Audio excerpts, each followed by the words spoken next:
Romains 8, verset 9 dit, parce qu'on se demande, est-ce que quelqu'un qui a déjà eu la grâce d'être ressuscité d'entre les morts, comme Lazare par exemple, ou tout ce que le Seigneur lui-même a ressuscité, ou même que les apôtres ont ressuscité, Eutychus par exemple, que le Seigneur a ressuscité par la main de l'apôtre Paul, ou encore Tabitha, Dorcas dans Acte 9, qui a été ressuscité également, quand Pierre a prié.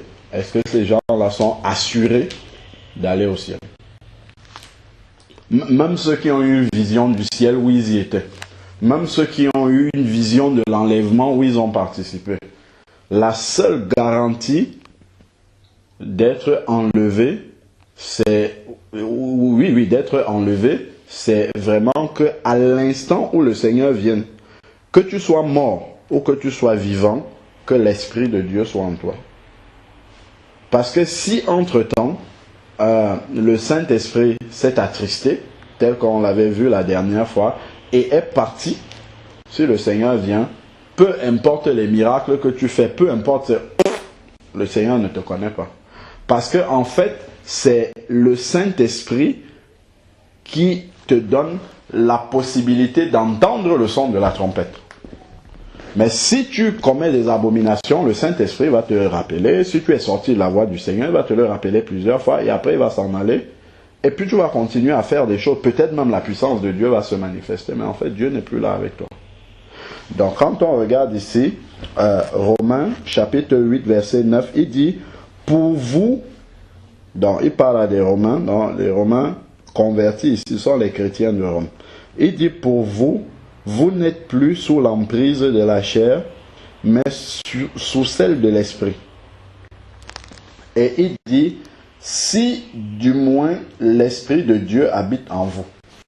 Pourtant, il parle à des chrétiens, mais il rappelle, il dit, si du moins l'Esprit de Dieu habite entre vous. En vous, donc, tu peux avoir été chrétien, avoir été le temple de l'Esprit de Dieu, et après, ce temple-là n'est plus le temple de l'Esprit de Dieu parce que l'Esprit de Dieu est parti entre-temps. Donc c'est pour ça qu'il rajoute, si du moins, normalement, s'il parle à des chrétiens, quand on regarde des passages comme 1 Corinthiens 3,16 ou bien Corinthiens 6,19, où il va dire, ne savez-vous pas que vous êtes le temple de Dieu? Il ne peut pas dire si ici, là. Ça serait une évidence. Il devrait plutôt dire, pour vous, vous n'êtes plus sous l'emprise de la chair, mais sous celle de l'esprit, comme vous êtes le temple du Saint-Esprit. Mais il dit si, du moins, donc, il peut arriver effectivement que, entre-temps, notre corps ne soit plus l'habitation du Saint-Esprit, parce qu'on a profané le temple de Dieu. Justement, ça, c'est arrivé déjà avec les Israélites. Quand les Israélites se détournaient de Dieu et ramenaient des faux dieux, en fait, dans le temple physique du Seigneur, et là, le Seigneur, la Shekinah de Dieu qui était manifestée dans le lieu très saint, pouvait se retirer et partir du temple. Ça, c'est déjà arrivé. Attends, on va essayer de retrouver le chapitre là. Donc, effectivement, quand on regarde dans Ézéchiel 8, si on lit tout le chapitre, donc le Seigneur donne à Ézéchiel la vision de toutes les abominations que ceux qui avaient la charge du temple de Dieu commettaient dans la maison de l'Éternel. Donc, il lui montre toutes ces abominations et à partir du chapitre 10, donc, on voit que la gloire de Dieu, donc qui était la présence de Dieu manifestée par sa Shekinah qui était entre les deux chérubins sur la table de l'arche de l'Alliance, se retire. Donc à partir du chapitre 10, là, se retire et on a le retrait complet à partir d'Ézéchiel 11, verset 22. En fait, Ézéchiel 11, verset 22, où la Shekinah de Dieu se retire et va sur la montagne. La montagne qui est à l'est de la ville. On voit ici Ézéchiel 11, verset 22, les chérubins accompagnés des roues déployèrent leurs ailes et la gloire de Dieu, du Dieu d'Israël, était sur eux, en haut. la gloire de l'Éternel s'éleva du milieu de la ville. Donc la gloire de l'Éternel est sortie du temple, déjà sortie du lieu très saint, jusqu'au parvis, parce qu'on a un verset qui nous parle de la gloire de l'Éternel qui se retrouvait au niveau du parvis. Or, on sait que la gloire de l'Éternel se manifestait uniquement dans le lieu très saint.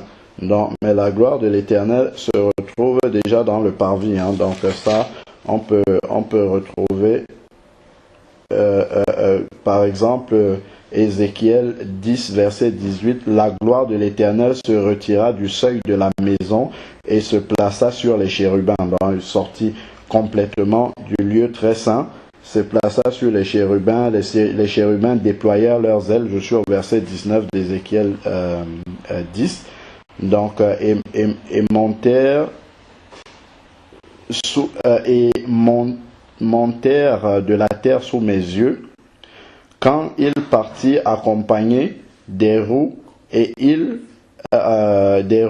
s'arrêtèrent à l'entrée de la porte de la maison de l'Éternel vers l'Orient. Et la gloire du Dieu d'Israël était sur eux. Donc, après, il décrit. Donc, et effectivement, à la fin du verset 11, on voit que la gloire de l'Éternel est sortie du temple, est partie sur la montagne.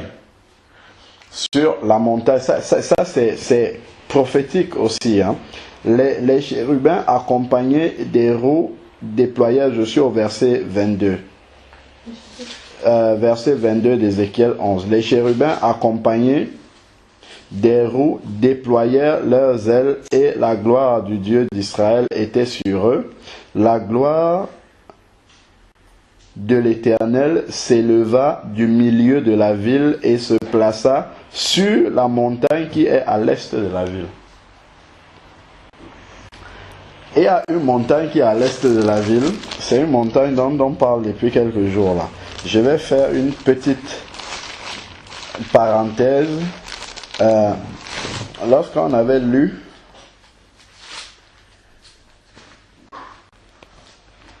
dans Acte 1,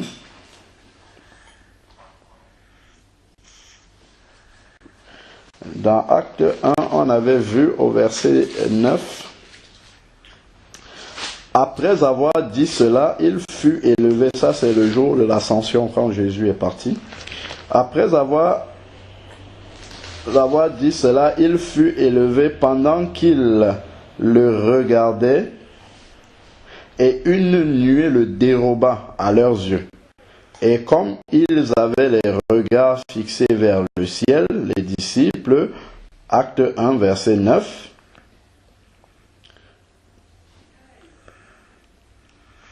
alors, les yeux fixés vers le ciel, deux hommes vêtus de blanc se présentèrent à eux et dirent, « Vous, Galiléens, pourquoi vous arrêtez-vous à regarder au ciel? Ce Jésus qui a été enlevé au ciel du milieu de vous reviendra de la même manière, on a déjà vu ça, dont vous l'avez vu monter au ciel. » Alors, ils retournèrent à Jérusalem depuis le mont appelé des Oliviers, qui est près de Jérusalem, à la distance d'un sabbat. Donc, et puis, je crois que c'est dans Zacharie, je vais vérifier cela, Zacharie 14, voilà.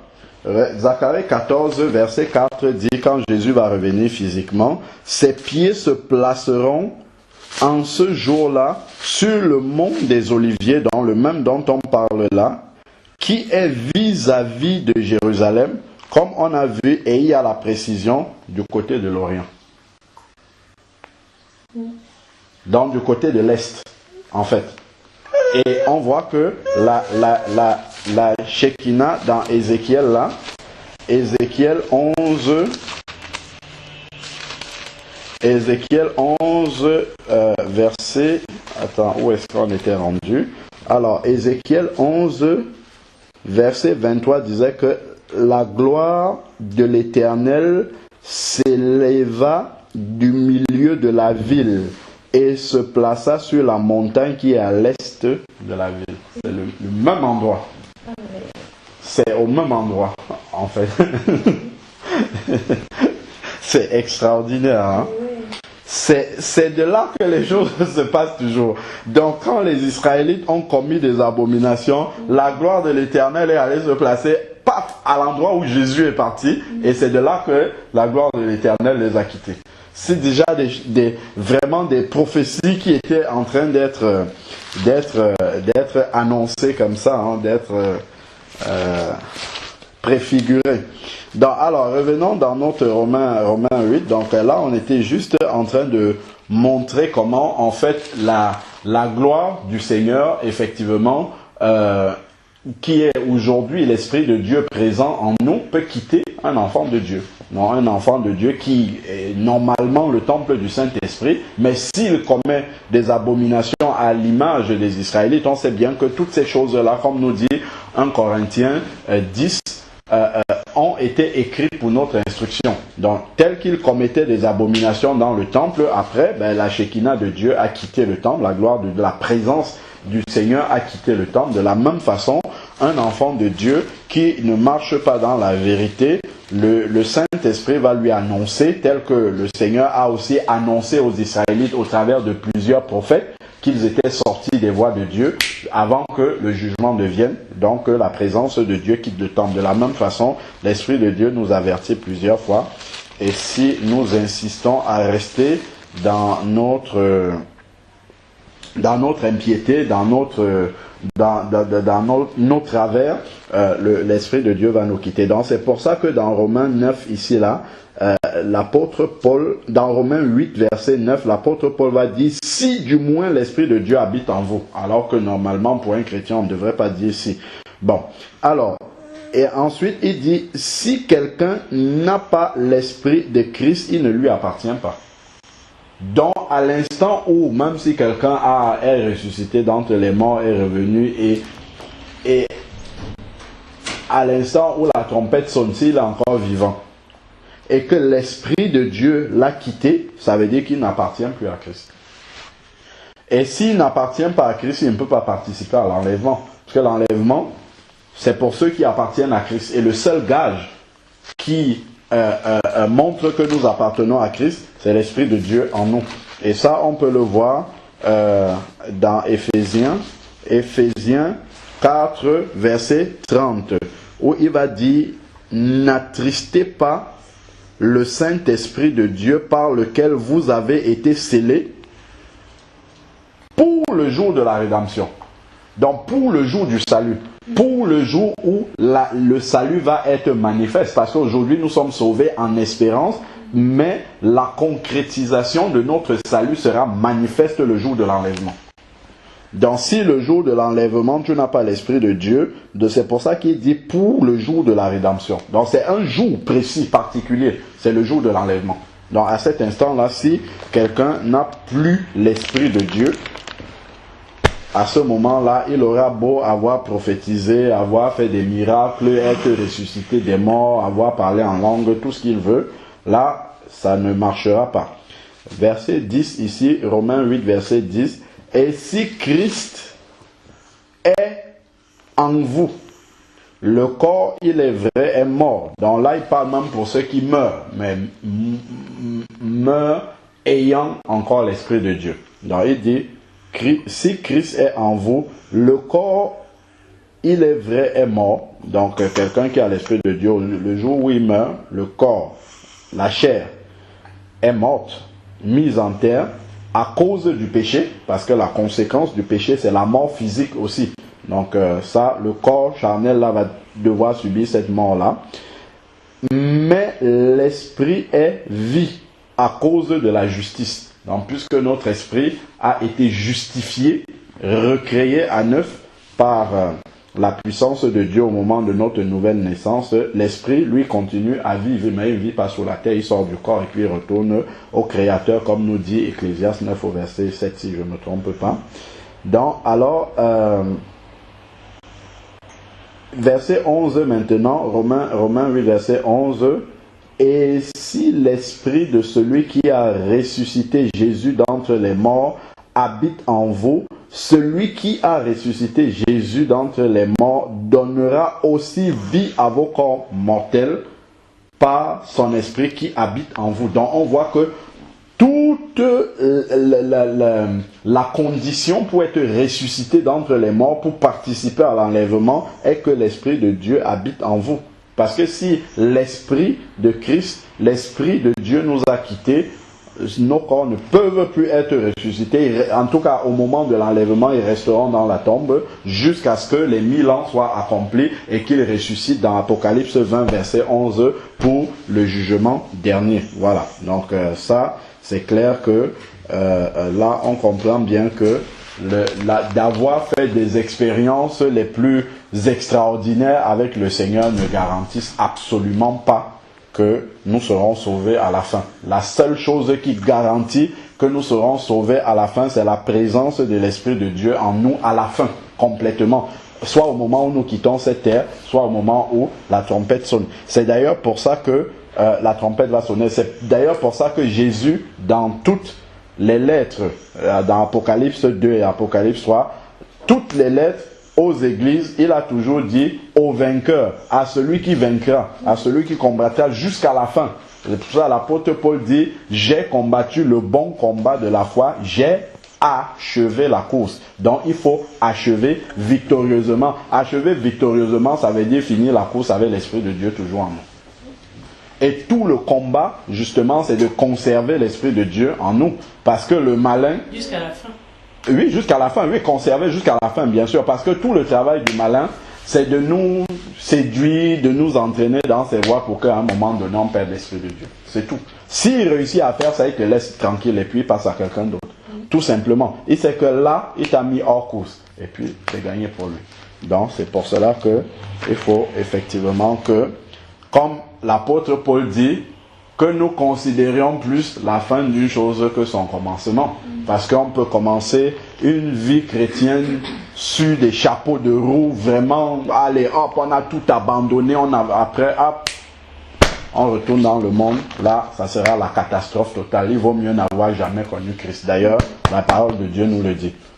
Que c'est celui qui retourne à ce qu'il a vomi, il vaut mieux pour lui de ne pas avoir accepté le Seigneur. Donc c'est pour ça vraiment que nous devons persévérer vraiment étape par étape pour que à la fin nous puissions avoir l'assurance de passer l'éternité auprès du Seigneur. C'est cela qui est la plus grande grâce que nous puissions avoir, c'est de parvenir à la fin, complètement à la fin.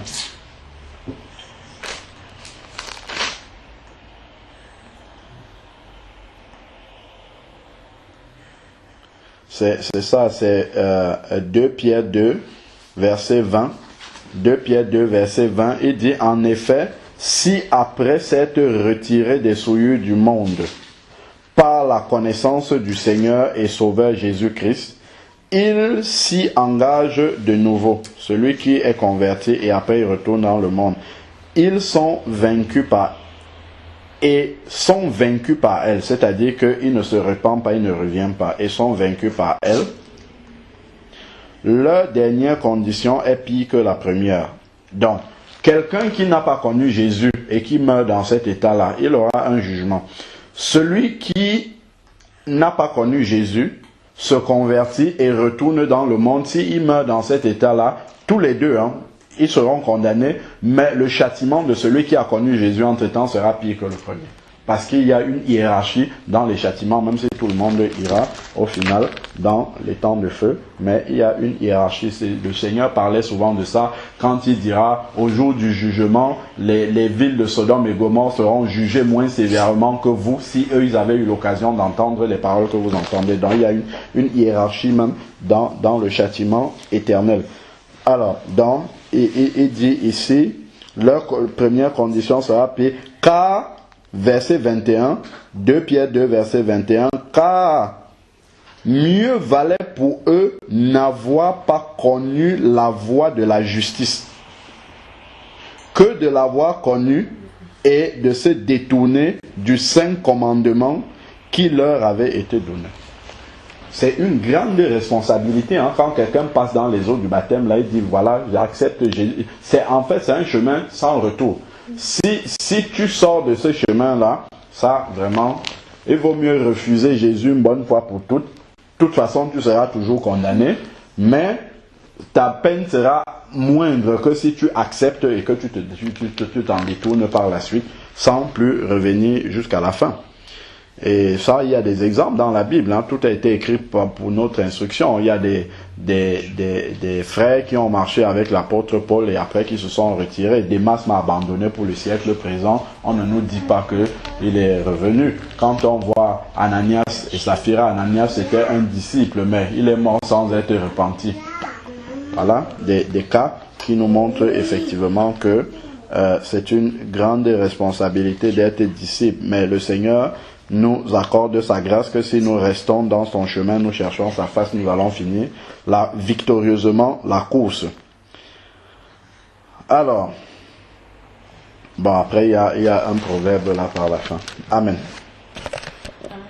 C'est pas curieux, mais c'est que après avoir donné dans 2 Pierre 2, après avoir donné l'explication, en tout cas montrer que si quelqu'un sort de la voie du Seigneur, sa condition sera pire que celle d'avant s'il ne se repent pas. Le chapitre 3 enchaîne avec le retour de Jésus. C'est dire que si le Seigneur revient le trouver dans cet état-là, ça va chauffer. Là, vraiment, la condition pire qui est annoncée ici sera pleinement manifestée dès que le Seigneur va arriver. Mais gloire au Seigneur parce qu'on voit encore que dans le verset 9, il est dit que le Seigneur ne retarde pas dans l'accomplissement de son retour, de cette prophétie-là, dans sa promesse. Comme quelques-uns le pensent, il use de patience envers vous pour qu'aucun ne périsse, mais que tous arrivent à la repentance. Donc le Seigneur veut effectivement que même si quelqu'un est sorti, a connu le Seigneur, il est sorti de ses voies, le Seigneur va tout faire pour que celui-là revienne à la repentance parce qu'il sait effectivement que le châtiment après sera pire. Or, c'est pas la volonté